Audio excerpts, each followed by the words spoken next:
Hello everyone and welcome back to another video at the Upkeep channel, and today we are dealing with something quite interesting that you probably haven't seen before. This is a Land Rover, again still Ingenium engine, but this time is the petrol version. So this is the PT204 engine. What is more particular about this one is that this is the hybrid version. So you have the Ingenium petrol engine and the electric motor also moving this car forwards, giving it a whopping 400 horsepower with a 2-liter petrol engine.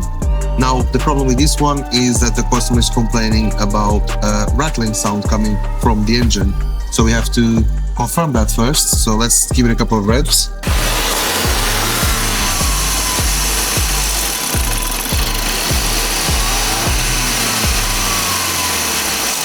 On the return, we can hear that rattling. That kind of gives an indication that the chain is stretchy.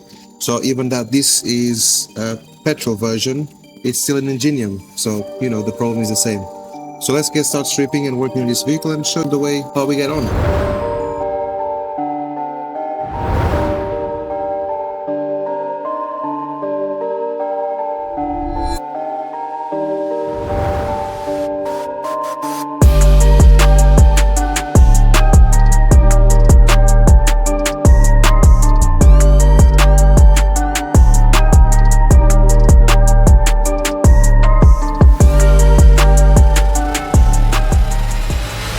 And now we're going to go for the underneath of the car. So we're going to be looking at removing that gearbox. So come with me and I'll show you exactly where that is and how it looks like.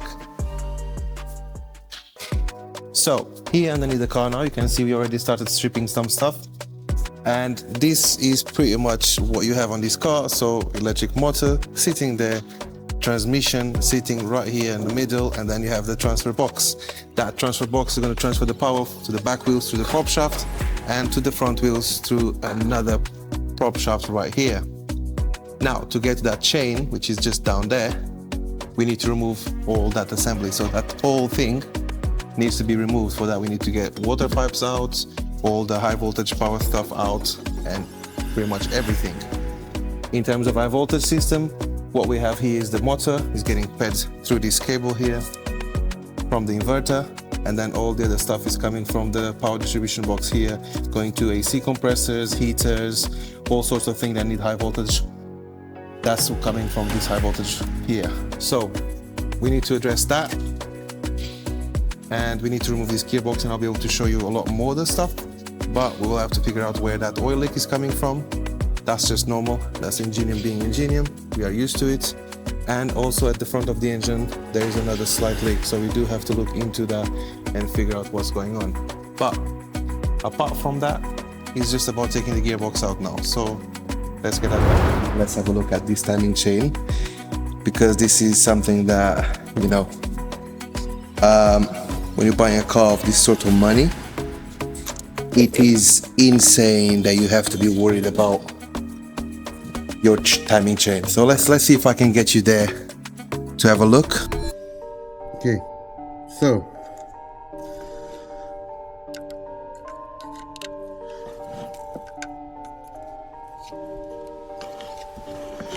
trying to catch the best angle for you guys. Surely, yeah, surely that's worth a like and a follow. Look, you can see, right, how slacked that is. Like, strip the bottom yet, that's just the top. But yeah, a little bit disappointing, isn't it? This, once again, it's a Land Rover P400e, you know, a 30 grand motor, and for you to spend that money and your engine is complete crap. This engine is just complete crap. We don't know yet how good their electrical high voltage stuff is. I guess we will see. So far, it's not really that many problems with the high voltage systems. Renault has a lot more issues, Nissans have less. I think Renault is the one that beats the scale. It's like completely, yeah. Do you know what I mean? I know there's gonna be some fans of Renault here on this video and gonna be like, no, they're doing good stuff. I mean, like, yeah, maybe they're doing good stuff now, but what they were doing before with the Zoes and stuff like that was just like hit and miss. But yeah, with the Range Rover so far with hybrids, we've had like very small issues, nothing really major.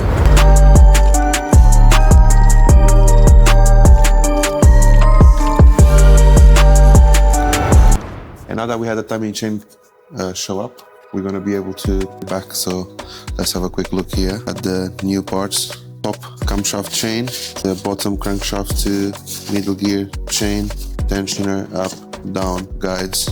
So yeah, now this is back. So we're good to put everything back. Let's get it. Timing chain is fitted, ready to go. So we're going to have to seal the covers, put all the gaskets and seals, put everything back. And then we're gonna have to start getting ready to put that gearbox back. It is super heavy. We also have a transfer box just down there. So we have to put gearbox in first to allow us to have the space to be able to put the bolts around the bell housing and the 1,000 coolant pipes that this has and vacuum pipes and everything.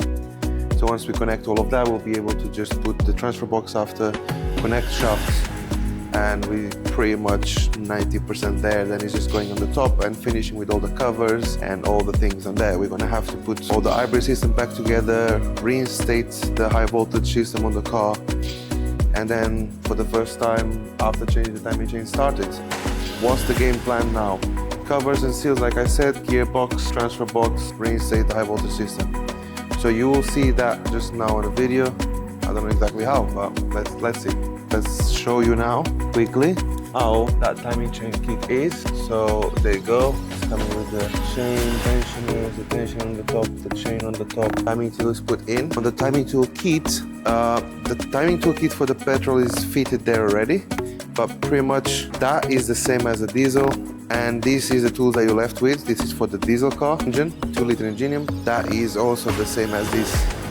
So we have this, and now we have that, which is a full set for the 2-liter petrol and the 2-liter diesel.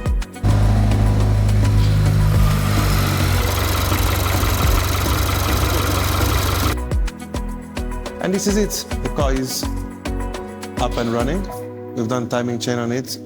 Nice and smooth now. The P400e hybrid. So not much more to say. So hopefully you guys liked. So follow, and hopefully we'll do some more of this.